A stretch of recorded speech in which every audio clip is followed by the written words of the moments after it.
How can you ensure your software is of high quality?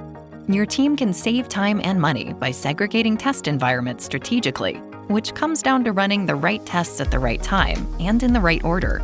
No two teams have the same path to production, but having a smart plan can avoid headaches later on.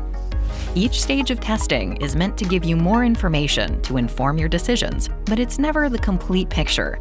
In the following microservices application example, we'll start with the cheapest and quickest tests to find and fix as many potential issues as possible and save the most expensive tests for the end, when we need to make sure all parts are working together just right. Want to see the path to production in action? The first environment code passes through on the path to production is the developer's local environment. This is limited to a single developer and their laptop.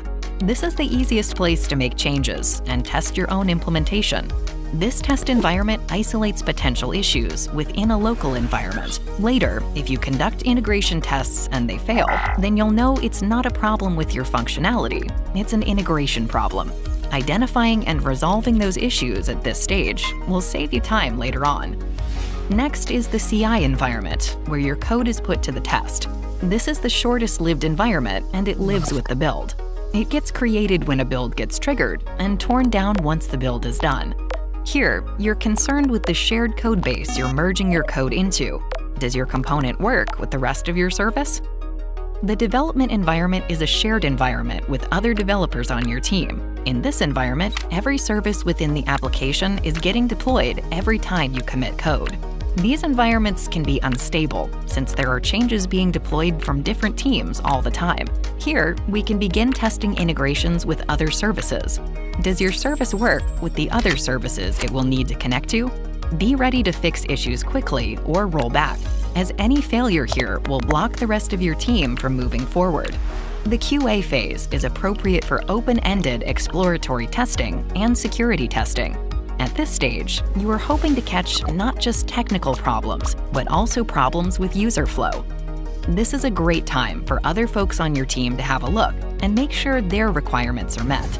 Create your QA environment to be close enough to the production environment to catch any issues, but know that it doesn't have to be as robust as production.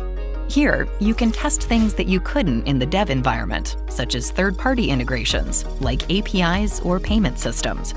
The staging environment is a demo for all stakeholders before production.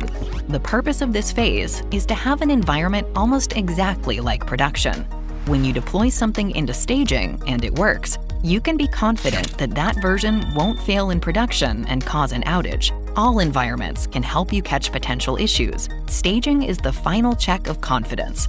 By having the same amount of data as you would in production, you can do load testing without disrupting production and test the scalability of the application in production. Shipped.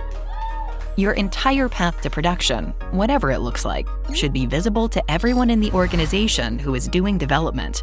Every developer who is implementing code in their local environment should be able to have visibility into how it will be deployed into production.